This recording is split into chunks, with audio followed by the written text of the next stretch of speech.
You're listening to Inclusive AF with Jackie Clayton and Katie Van Horn. Okie dokie. Welcome to the Inclusive AF podcast in stereo where available. We are so excited. This is Katie Van Horn, by the way. And this is Jackie Clayton. And we are very excited because we get to speak to Tara today. And we are going to talk about the data, and more about the data. So, Tara Robertson, welcome. We would love to start off by just asking you to share a little bit about your identity. Sure. Hi, I'm so excited to be here. I'll just say I'm right now I'm at my kitchen table in Vancouver, Canada, just north of Seattle, which is on the unceded traditional territories of the Musqueam, Squamish, and Tsleil-Waututh people.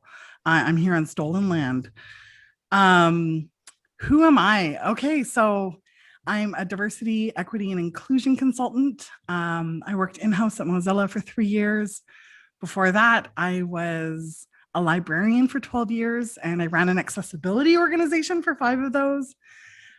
Before that, I was a student and a sex worker. And this work for me is really personal because I grew up, I'm mixed race. My mother's Japanese Canadian, and my father is white of Scottish and Irish descent.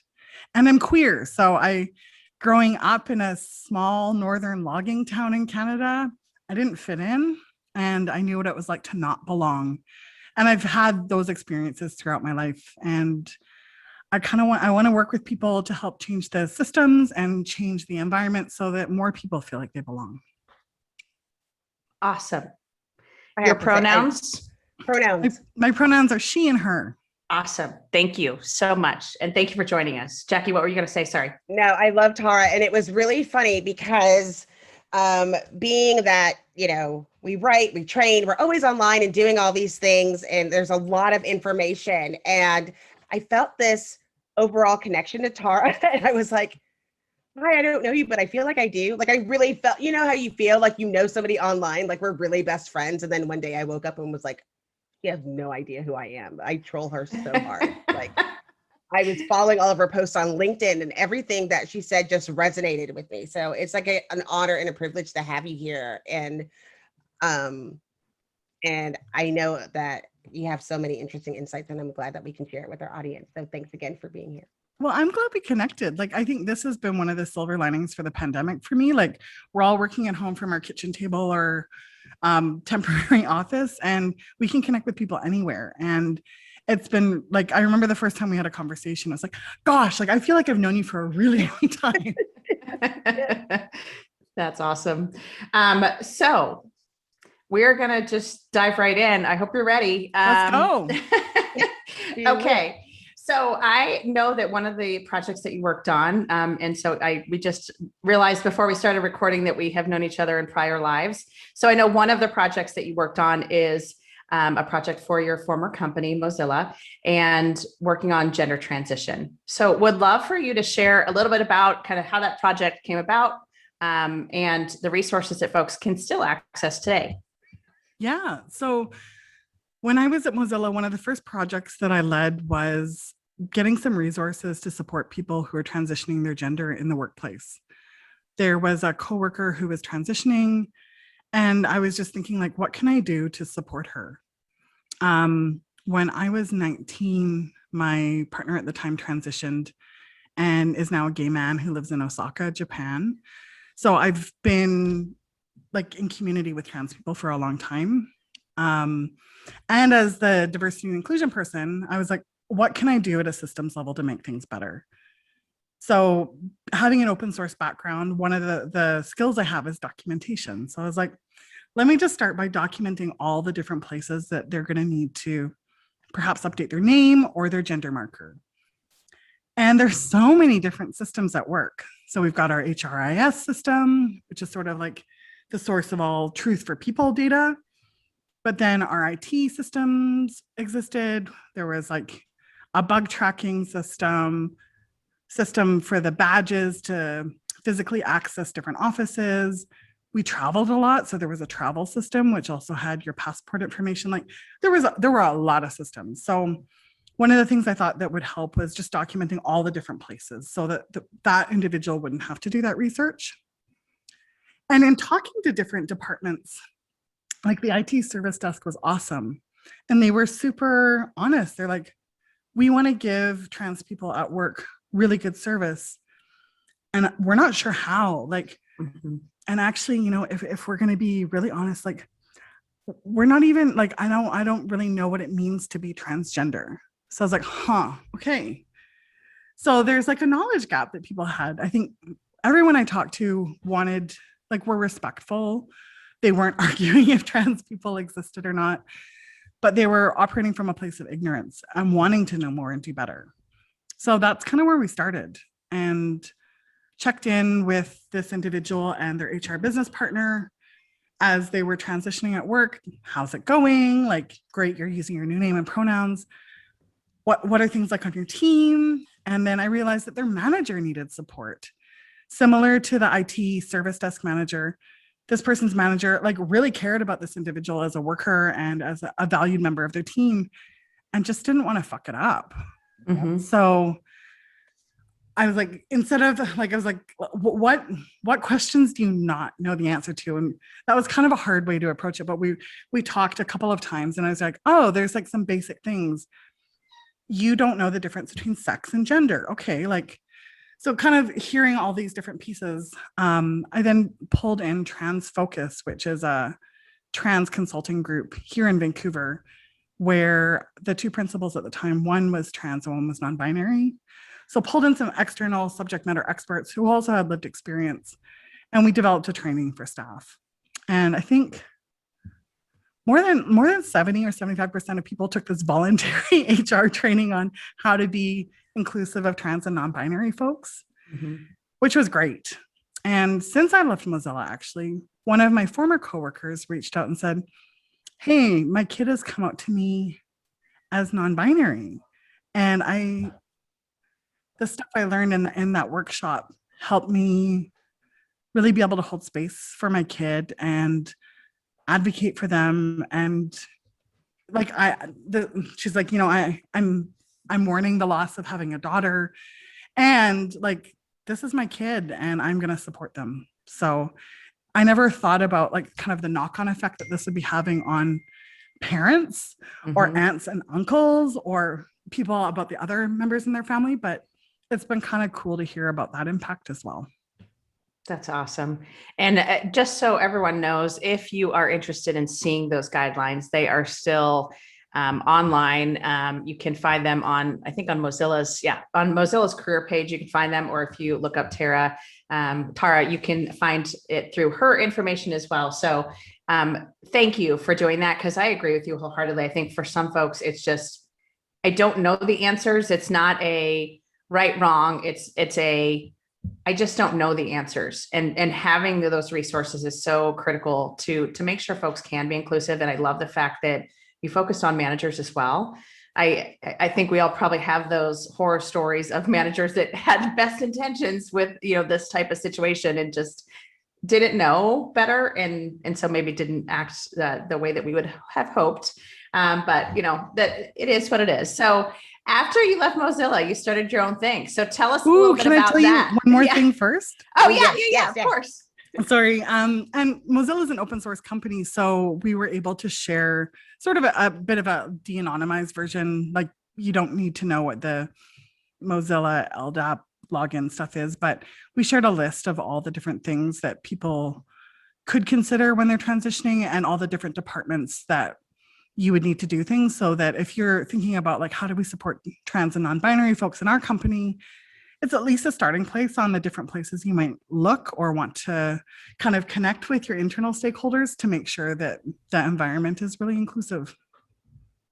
Awesome. And I have something to say before we move on, because so many times I work at a startup, we're really small, and I bring things up in proactively in diversity and inclusion. And so as you're listening to this, don't think that there isn't somebody who is going through this experience at work. Don't make the assumption that someone hasn't gone through this experience at work.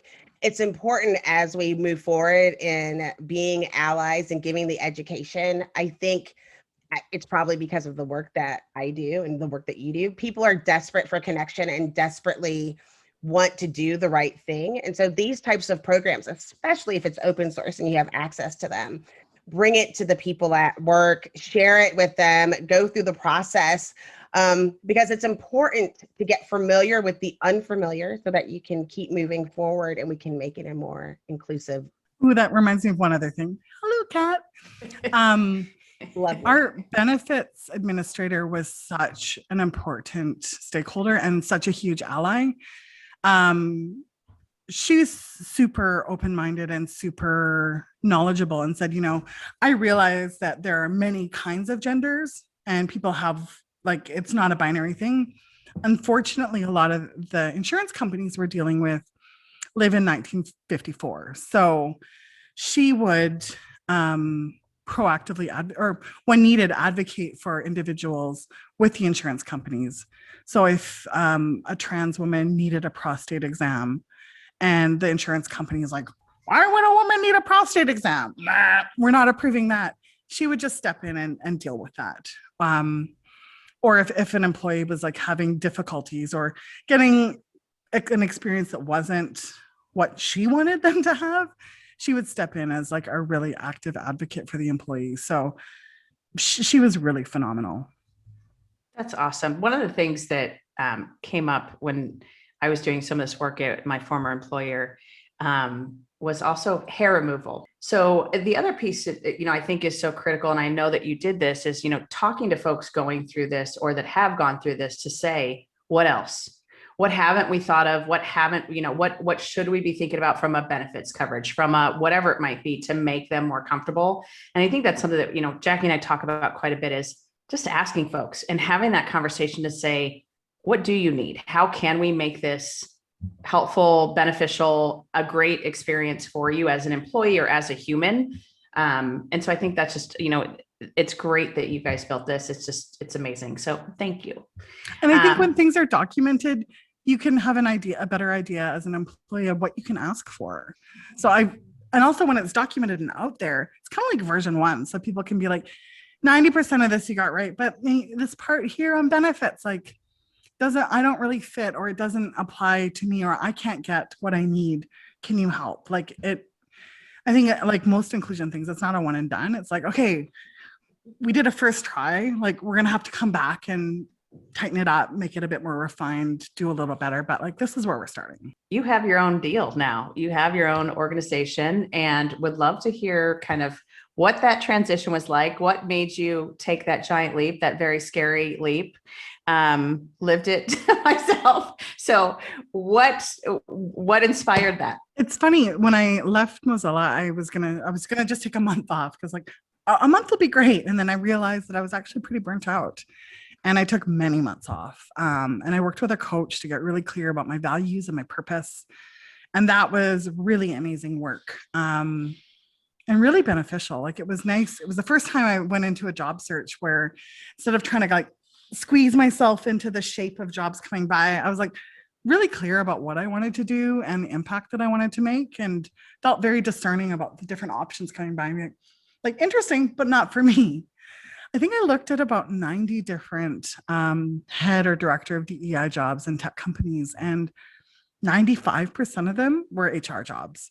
And I think there's a lot of connection to HR. Like, DEI is about people, but I don't think it should be in HR.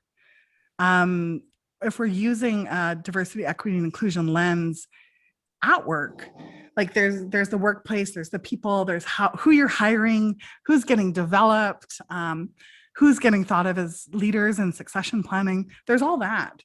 But there's also the products and services that we're offering to the world, and how we market them, who we do user research with, how we're defining whose problems we're trying to solve. And I think that's really juicy. And we're seeing more companies kind of think about the DEI lens as something to look at the whole employee life cycle, but the whole business as well. So I was like, I don't know if being in HR is for me. And I was talking to a coaching company who they do some really great work about being a consultant. And I just thought, oh, like I could never do that. And I made some joke about, working in-house versus working out-house. And I was like, oh, like that's kind of a rude thing to say. Like, what's going on for me? And I realized I was really scared. I was terrified about going out on my own. My parents were employees. My grandparents were employees as well. Like the idea that I could be a business owner or start my own thing, that was like never within the range of possibilities for me. And talking to these coaches who were also consultants, they're like, why not? So once I realized I was afraid of it, I looked at that and kind of unpacked it and was like, old stuff, current reality, like some risk, but let's go for it. What was it like for you, Katie? All of those things. It is the fear. I mean, I think it is, I posted a blog on day one and it was like the leap, like taking the leap. And it was how am I going to do this as a business owner? And I think, I'm at 4 years now and it's still like the financials and understanding some of the stuff and taxes and just stuff that you don't think about until you are in it. And then you're like, oh yeah, I have to actually do all the things, not just the fun stuff that I like to do with my clients, but all the rest of it too. So I think that, it's been such an amazing learning experience, but it's also, it's been scary and absolutely wonderful. So all of it. I'm glad you did. I benefit from it. We might be best friends, but still, I got to keep spreadsheets. I got to talk about what I'm doing. She'll be like, okay, Jackie, you have to save this for your taxes. And I'm like, oh, I do, like all of the things. And I think there's a point where it's like, I know that I'm a DEI strategist, but I'm also an individual contributor. I know that it's one of those things where you get to a point where it's like, I don't want to do this for other people. And then some of it is just where you are in your journey and what you're learning and who you decide to help, what you're offering. And so it's nice when you can do that amount of expertise versus doing all of the other things that you didn't want to do, right? And you can choose that and choose some of your clients and choose the work. So I'm jealous. I think my favorite thing is like I get to learn so many different things. Like I'm working with people in different sized organizations with different business challenges who are at different parts of their journey. And like every day I learn new stuff. And I know I'm a curious person, but like I'd say like learning is really core to who I am. And I love this.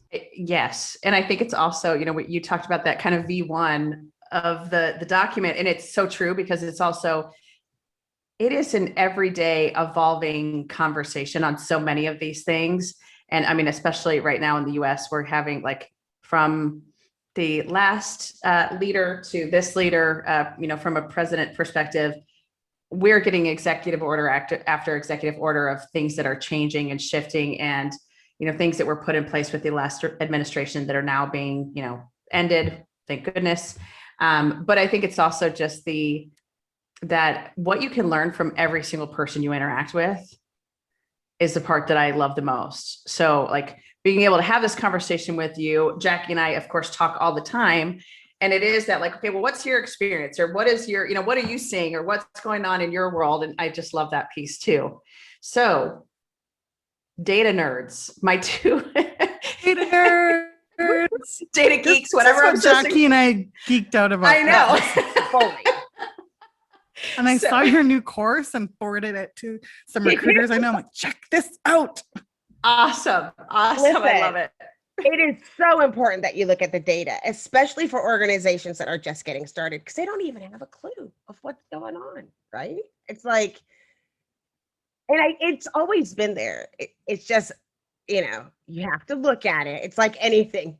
First, let's admit that you have a problem. Let's define the problem. Right? What has been your experience? What is something why do you love data so much, Tara, not Tara? We'll get it right by the end of this episode. I am so sorry. So I know I've got the pronunciation that's the not common one in the US. No worries. I think diversity, like I just on the diversity piece, like who works at a company, like representation, people always jump right to hiring. Like, who are we hiring? It's like, yes, that's part of the equation, but also who's leaving and why? Who's getting promoted? Like, who's being invested in? Who's on the bench behind getting ready to step up into those senior leadership roles? Like, what's the succession planning? All of that I think is really important. And the data doesn't lie. Like, it's part of the picture. It's not the whole story, but it gives you a good place to start. And then you have to ask, like, why? Like, what's going on here? And I think on the inclusion side, I think looking at employee engagement scores, not the average score. Like, I don't care what the average thing is, but I want to know where there's differences, where people are having a different experience. Like, are women and men having the same experience around harassment and safety? Maybe, maybe not. Like, but let's look, and then we'll know where to focus. And I think that's the important part for the diagnosis, and also tracking change over time. Like, no company, no industry, no country, no one's got this figured out. Inequity's been around for a really long time. And there's a big focus on it right now. So we have an opportunity to really shift things right now. But if we're not measuring things, like, do we know they actually changed? So like that's kind of why I'm so excited about data. And I think there's a rigor there. I also believe, like, you need to think about the data represents people. That's and we're multifaceted intersectional beings. Like, I'm a queer woman of color.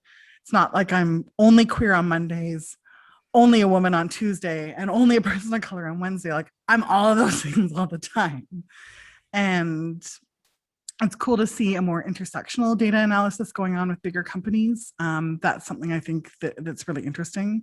So looking at gender and race together, like, what are Black men's experience versus Latino women, or what are Asian men experiencing compared to white men? Like, looking at the complexity in the data, I think gives you an idea of what people might be experiencing. I think love it's that. so cool. I really love, it's not fun. If you're a data dork, you understand it is really exciting when you find something that's fixable. To the clients, they feel a little edgy. I'm like, guess what? Found your diversity problem. Software developers, San Francisco female. They don't like it there. And they're like, oh. And I'm like, yay, we found it. It's not as exciting. But it's so nice to be able to actually take tangible things to say, this is your area of opportunity. Especially because so many people have made these sweeping statements of what they're going to do for diversity and inclusion without having any idea. As fast as you're getting them in the front door, they're getting out of the back door. And that's why I think it's important that people in diversity and inclusion have a dotted line to human resources, to the humans, to make sure that the people that exist today are feeling nurtured and cared about. But we have to look at strategically, what are we going to do as we change the culture? You don't know what it is. You don't know where it's stemming from. And you can be able to look in alignment of, okay, these are how many people are in the funnel. These are how many people made it to the interview process. These are how many people got rejected. And here's the dude that doesn't seem to like Black men, has had 200 in front of him, hasn't hired one. There's an area of opportunity there. That's code for somebody screwed up. Got some right? work to do. So, but looking at who's left is just as important as looking at how you're going to find. Jackie, can you share an example of where you looked at the hiring data and saw something that other people weren't seeing? Yes. So the issue was, hiring manager says, I'm not getting enough diverse talent, and makes the, what do we call it? Confirmation bias, that there isn't enough diverse candidates. So, and they're getting it from recruiting. But the issue was with the sourcer. The sourcer wasn't selecting any of the diverse candidates that had applied, and wasn't doing a proactive search because they had so many people apply for the opportunity. The opportunity that was posted was written, that was masculine coded job opportunity, had a huge, almost all men who applied, hundreds of them. Looked at all of those people and just submitted those to the hiring manager who needed to make the hiring case, who thought there just didn't exist. So we had to look at the actual job description. No, you wrote this. This was, this person wrote it that way and also wasn't doing a proactive search. There are diverse candidates. They're not getting to your desk. And so you have to be a talent advisor, and you have to watch out because there is so much confirmation bias, or there is so much assumption on the other side where the hiring manager says, we're going to increase it by, and Seattle's the worst. Sorry, Seattle. Katie gets mad at me. I always call people out. Seattle's the worst because the population, like the Black population, is like 1 point. We have 3 major companies in Seattle, right? They all say they're going to increase diversity by 15 at a low, 30 at a high. There aren't any diverse people there. So where are you getting the people? And I always say, and this is Jackie's made up math, there's like, oh, we'll relocate. I was like, then you get 2 years, which means you have to hire someone every single year to make sure that seat doesn't get empty, because you can't take people from places where they don't live and then put them in a place. I've done that culture shock. So that's one of the examples, and why there's strategy behind it and why the data helps draft that strategy, because it's not just a feeling, especially if people think, as you're a woman of color, I'm a woman of color, and they think that we're just going to go in anyway and saying these things, and they can just poo-poo it like it's just emotional, and I'm talking from an emotional standpoint, but I'm not. Here's Like, look at the numbers. This is what happened. I didn't make this up, and and I feel sad about that. I didn't apply. I got a job, mad. right? Yeah, for me. So I told Katie I was going to create a new software program that's called I'm Not Saying, I'm Just Saying. I ain't saying Mike's a racist.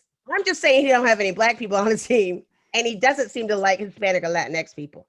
I'm not saying he's homophobic. I'm just saying he doesn't have anybody on his team. Take that. Do whatever you want to. Next. I'm going to turn that question on to you now, Tara. So give us an example of, kind of how data has informed how you're thinking about a strategy, how data has informed, how you're working with clients. I think it's interesting because almost all of the conversations with new clients start with, hi, we need some training. And I'm like, do you? Mm-hmm. And it reminds me a lot of when I was a librarian and I was working at an art and design university, and students would come in and say, I'm looking for a book about art. And it's like, we have books on art. And it's the way I take it is that people want to start a conversation and they're not quite sure what they need, but that's a question that seems reasonable. So that's often where we start. And I won't, I'm not specializing in training. There's lots of great L&D people out there. I'm really excited about the data and helping people develop a strategy. And then we can work together to bring in training that fits, that moves that along. But without looking at the data to diagnose where things are, how do you develop a strategy? You don't even know what problem you're trying to solve for. And then the training, we know that underrepresented folks get less actionable feedback from their managers. Mm-hmm. They either don't get any, or they get the great job. What was great job? Keep doing what you're doing. But then when it comes to promotion time, people get passed over. So it's the development piece and who's getting promoted is something that I've dug into, and it's not necessarily a mentorship issue because we know that underrepresented folks are over mentored, but under sponsored. So that makes me think then we need to look at the managers and give people of color and women their managers to go through a feedback training session so that managers can level up on how to give specific actionable feedback so that everyone on their team is getting that feedback loop and a chance to grow and learn, as well as working with coaching has been so powerful in my life. It's really helped me when I left my job at Mozilla, but also earlier in my career, to make the impact that I wanted to make. So instead of mentorship programs, if we're seeing in the data that people of color aren't getting promoted at the same rate as white people, then like, why not coaching? But until we look at the data and understand what the problem is we're trying to solve for, we can't really design L&D or kind of any programs because we're not sure what we're trying to fix. So that wasn't the clearest, but No. I was just going to say, I actually agree with you wholeheartedly, because I think the other piece, you're talking about over mentorship. And I think we always go to, oh, the marginalized group is the problem and they need to assimilate to the way we do things, or they need to, follow along. And instead it's like, no, let's talk to those leaders. Let's talk to those folks that are making decisions to say, why are you making decisions this way, and help them. You kind of mentioned, having that feedback conversation. One of the things that I talk to with, all of my clients is, do your managers know how to have a one-on-one? Which seems like the most basic concept for most folks, or, you would think that they, be pretty basic, but going through and actually just teaching them how to have a developmental conversation, a developmental one-on-one. And it's like, oh, wow, I didn't know they were supposed to talk to, or I didn't know I was supposed to, give them, to your point, like direct feedback on what they need to improve.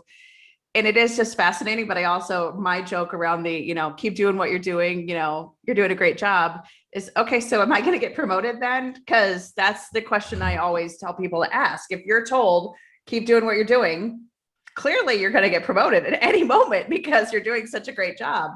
But I love that. I love leading with the data, and I love, just kind of starting to really pull apart some of these processes and some of these things that people aren't looking at, and that data that folks aren't thinking about, or going, okay, how do we use this data, or how does this data prove out a certain point or not?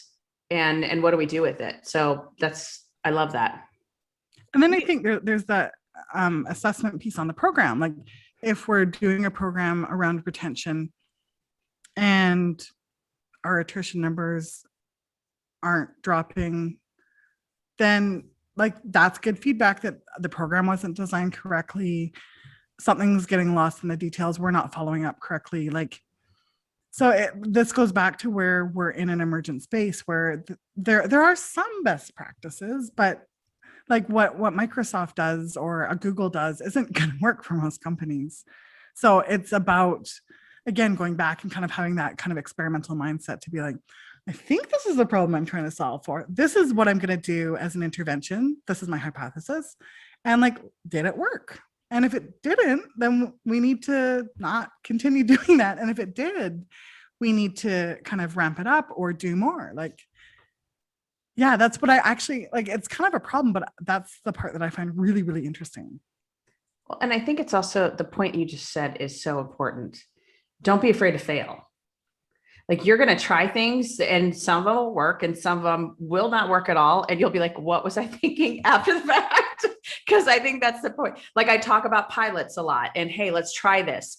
Because I think there is this belief also in our space of diversity, equity, inclusion of it has to be right the first time.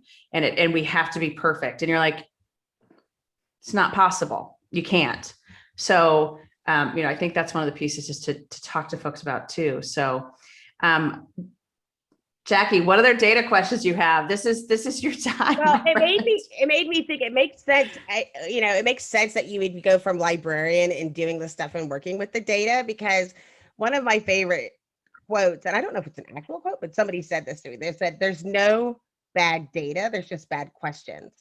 Mm-hmm. And you find that with the diversity and inclusion space, most recently when people were looking, there was an organization that said, we don't know where we are today with our diversity and inclusion. And so I was like, okay, someone does. So they were like, well, we're going to ask all of these very questions. And it was anonymous. And the first question was about race and gender. I was like, that's not anonymous. Like, you have to explain to people that's not anonymous. And what are you trying to do? And that's separate from inclusion. And why are you asking, and what's the right question? And the example that I gave was, if someone asks me if I have children, I will say yes if I don't know the context of the question. If somebody's asking me if I have children because they think that we should hire a clown for our company picnic, then the answer is no, because I have 2 adults. I don't have 2 children. And so you have to be And able clowns are creepy. clowns are scary. Worst party ever. Don't ever Don't do bring it. And also clowns. stop making HR plan the party. Thank you. That's my TED Talk. That's TED Talk. Thanks, like and subscribe and hit the bell. But I think it's so important that you have to, what people are so uncomfortable that I think a majority of all of us can say, it's getting to the right question, so that we can look at the return on investment. And the more people hem and haw around it, they never get the success because they never said it. They never say it.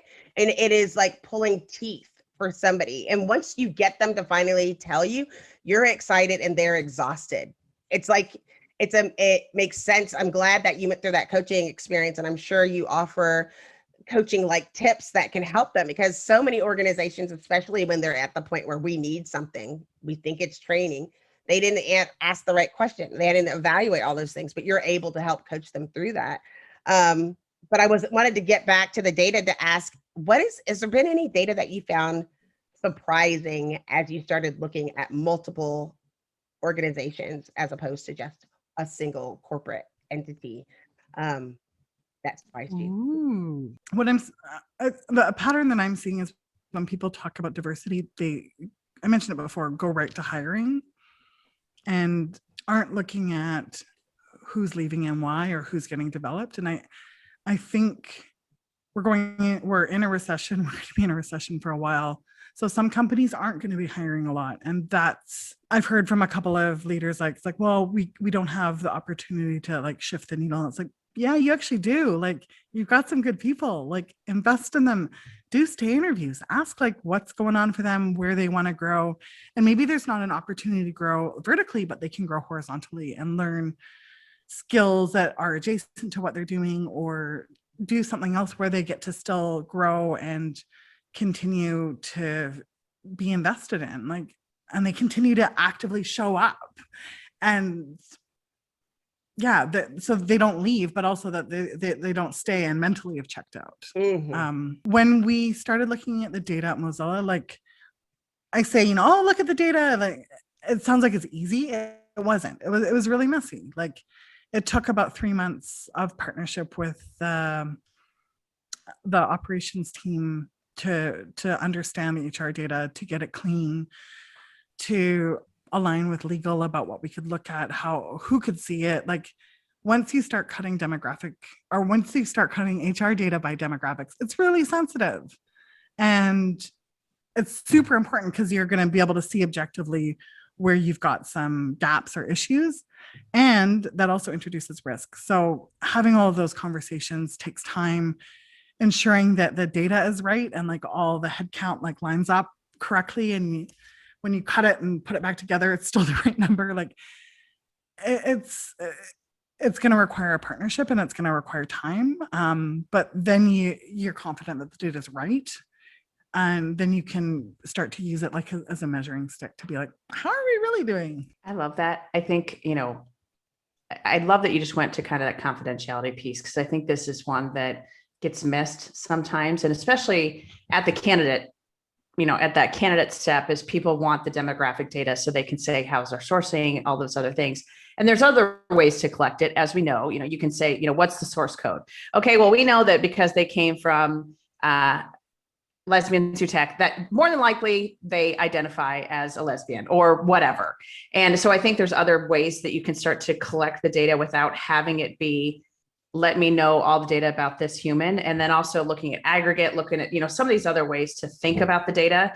But I also would say for anyone that is in charge of an HRIS system or has access to an HRIS system, putting those checks and balances into place from an audit perspective, from who can see what, because that can also, as we know, lead to discrimination claims, lead to all kinds of yuckiness. And so I think that's something that sometimes gets missed when we're talking about this stuff, because people are like, no, we just want to do the right thing. We're doing good stuff. And you're like, yes. And we have to protect folks. We have to keep people safe all the time, and always be careful about, how we're cutting this. And to your point, who can see what, who has access to what, because I think that can get super scary as well, if it's not handled appropriately. And I think good tools like Culture Amp, you can't Mhm. cut smaller than a certain sample size. And I think with them, it's 5. Mhm. Like no one in the company can. They've designed the tool with those values in mind. And I feel like the DEI tech space is like the Wild West right now. There's a lot of money in the space and people are inventing all sorts of things. And demographic data, I think the best practice is when people voluntarily self-disclose that. Like you can look at me and make assumptions about what you think my gender is or what you think my race and ethnicity is, but only I'm the one who really knows that. So having the option for candidates to share that and always having declined to state as an option, I think is the best practice. It makes me really uneasy when there's data tools and sort of DEI tools where they're making assumptions about people's data using AI and whatnot. Like it's just more complicated than that, and it's not respectful. Mm-mm. Agreed. I think when I look at it, 'cause that's my space. That's my space. That I always say we're looking at these tools for different pieces, and it depends on where you are in the funnel and what you're looking at. So, like if you're looking at existing corporate entities and what your staff looks like versus what's available in the space, right? Who called themselves a software engineer, and what does that look like?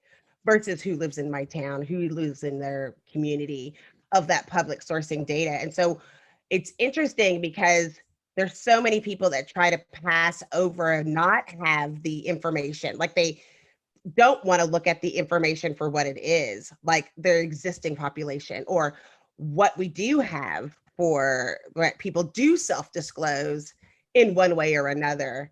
But you have to be sensitive to the fact that you can't guess certain things. There's certain things that you have to look at and be able to say, and then have the understanding. It was so funny, like at Speak Out, when we had the things and it was like inferred, and it was like, and I was like, you can't say that. We were talking about LGBTQ allies, and I said, we can put these people in LGBTQ allies based on this data, but you can't say this. And they were like, well, I don't know if you want to do that. And I was like, then none of the software works, right? So they immediately went into the software tool and told everybody, it's like, okay, we're guessing. Like just in case you know, don't use this information for this, this, and this. And I always say today, I was like, plus or minus 7%. And they're like, what does that mean? I was like, because I can't tell you, you have to do the information. So as we talked about it, it was like, gave the information of what would be best practices in a perfect world and what it would look like, including taking out certain information, whatever. And they're like, let's operationalize it. Let's do it for people who really want to make that move. But you have to be able to be transparent, and you also have to be able to be brave. I think for me, the first thing that I noticed, what I realized is that when we allude to people's different groups of where people fit in different groups, and if that's all we do, and we don't share any additional information that we can get that people disclose, that's as far as the organization will go. So that's when I was like, hey, people put pronouns, like we put pronouns in our LinkedIn thing. So it doesn't need to be female. It needs to be she, her, as people identify as she, her. Those are the only people that we know that they're she, her because they put it in their profile. And so we can get closer to that information, but don't guess, just use the information that's available. And then on the other ones, you just have to put, I don't know, right? Use because people overshare a lot of information and put those things together, but you have to be, what's scary is if you make that mistake that you can hurt people, and nobody wants to do that. And I think like I've had some awkward conversations with some recruiters over the years where people have a really good intent and they're like, I'm really trying to make sure I'm sourcing a really diverse slate for this. And it's like, yes. And like, this person hasn't told you their background and it's not respectful. Like it's guess. And it's not ethical for you to guess. Yeah. You don't have to guess on any of this stuff. And that's what's so offensive on top of it. Like when you were talking about what Mozilla did when you had somebody transitioning at work. I've talked to so many people that are like, I think we're going to do, it's like, just stop, ask the person. If you're too afraid to ask the person, you're not ready. 100%. Right? But it's interesting. Like, I think Canada's about 10 years behind the US around data. Like, EEO means that everyone in the US is collecting race and ethnicity data. And in Canada, like, not so much. Like, the benchmarks aren't as good. And we have a different history and a different colonial history than the US, but like the government term is visible minority. And it's like, what is that? Like, is there an invisible minority? Like, what happens when people of color are actually like the population majority? Like, there's all sorts of things that are kind of messed up. But yeah, I think it's a work in progress in anywhere. And like, these are useful data points to help us move towards a more equitable and a more just workplace and a more equitable and just society. And it's going to be a work in progress for a long time. And we just have to keep moving forward bit by bit. Inches. It's a game of inches. It is. And I think it's also even just, speaking about data collection, I think there's also one more layer from the US perspective. Yes, we do the EEO reporting, but there's also, and you may or may not be familiar with this. I am, because I am one of those HR people that had to do this over the years. If you didn't know the race of the person, if they had not self-identified, you had to do a visual inspection to say, what do I think this person is? And, I think we have such a beautiful blend of race and ethnicity in our country that you were making some very stupid assumptions. And I'm saying I was making some very stupid assumptions at times to do this reporting. And so I think that's just another layer to it, that there's so much that can, like you said, that can go wrong and it harms people. And, when you're putting in an HRIS system, one of you mentioned clean data. I think that's the biggest piece going into organizations is, let's just look at how bad is the data, because you have that single source of truth, which is your HRIS, or should be your HRIS. But then there's also how much bad information is put in there, because someone did data entry at some point in time to add humans and add, different things about their identity and who they are and where they live and all this good stuff. And so I think that's like the clean data piece I cannot stress enough. I have a company that's just building their HRIS or starting to implement an HRIS system. And that's my biggest thing. I'm like, do not make assumptions on the data. Keep it as clean as you possibly can. And, check, double check, triple check everything you're putting in here. Because once it starts to go left, it goes super far left and it's really hard to get it clean again. So, I want to go back to something that Tara said, because I always get triggered when I think about it. I looked at this study just this past week because somebody said, because we were helping people find, underrepresented groups, was concerned that would be discriminatory towards white people, because we all know that white people in America have had such a hard run. Sense the sarcasm. So when we were looking at all of the, Katie's shaking her. So as we were looking at all of the information, I sent them the study about AI, that even though AI was still able to reduce bias over humans, it was by like over 35%. And it reminds me of understanding you have to clean the data, which includes knowing where the data came from, who created the data, who was behind the data. You have to go in knowing that it's biased and analyzing it to see what kind of bias that is. Is it an inclusionary bias? Is it an exclusionary bias? And can you take those deficits and change it into a positive by little minor tweakage? But do something and keep working on it till you get it right. Just keep working. I watched Coded Bias, the documentary about Joy. mm-hmm. I always botch her last name. Yes.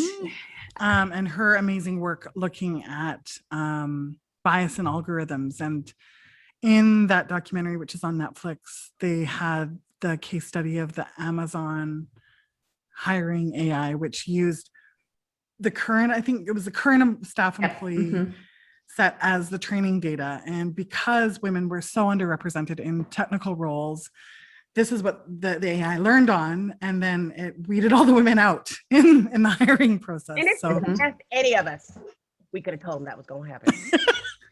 Right.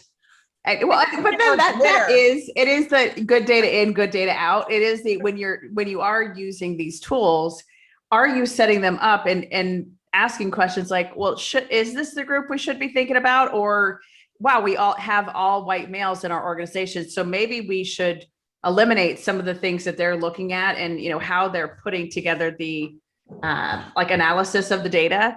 But yeah, Joy's amazing. She actually spoke at GoDaddy because she and Blake work together very closely, and so yeah, she's awesome. I love her.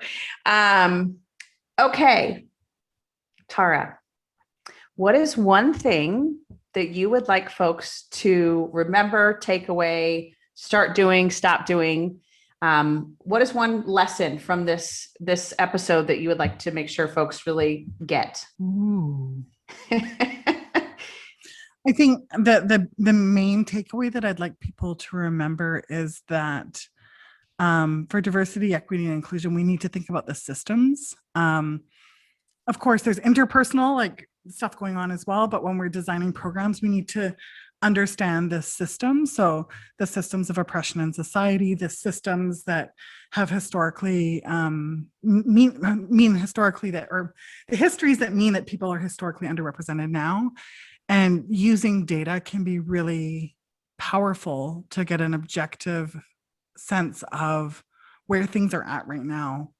And as that will give you a really good understanding of where to start your efforts and where to make the biggest impact.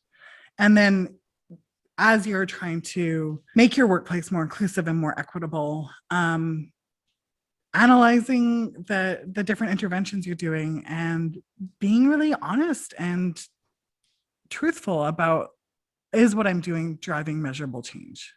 So data in to understand the problem, and as you've got these hypotheses on what will make things better, being really honest with the analysis and being like, did it move the needle? Awesome. Love that. This was so fun. Jackie, what's your lesson? Going back to just don't guess. I have 2 lessons. Don't guess. It's Tara, not Tara. Those are the 2 lessons. Okay. Don't guess. Okay, Katie, what about you? So for me, it's one that we didn't go too deep on, but I love that you said it and talked about it, was the fact that DEI needs to extend to product and services that you're doing in your organization. So having folks around the table that can build a product for all of your customers or clients or your target audience. Because, I think that's something that so many folks overlook. It's not just, hey, we're doing this because it's the right thing to do. It's also, if you want to drive innovation, if you want to drive the best products for your company, if you want to make more money, because that, sometimes is an influence for some folks. Hey, maybe have folks building the tools, building the products, building the widget who are going to be using it and making sure you have representation. Tara, thank you. This has been so much fun. We are definitely going to have you on again because I love this conversation. I know. She's the best ever. We Inclusive AF. Thank you. I just realized, Jackie, your t-shirt is your Tuesday t-shirt. It's Tuesday. It's Tuesday. Just in case you didn't know. Speaking of which, I am pretty proud of this t-shirt that I just got. The Drink Water, Love Hard, and Fight Racism t-shirt that I just got. Mahogany Mamas. Thank you so much for sending that over. We are going to put some links into the show notes so you can learn a little bit more about Tara. And if you have any questions, please feel free to hit us up. Please like us and subscribe on whatever podcast format you listen to. We're on YouTube. We're also on Apple Podcasts, Google Podcasts, and all of the other Stitcher, et cetera, et cetera. So would love for you to listen and subscribe. Thank you so much for joining us. This is Katie Van Horn. And this is Jackie Clayton. Thank you. Bye. Bye-bye.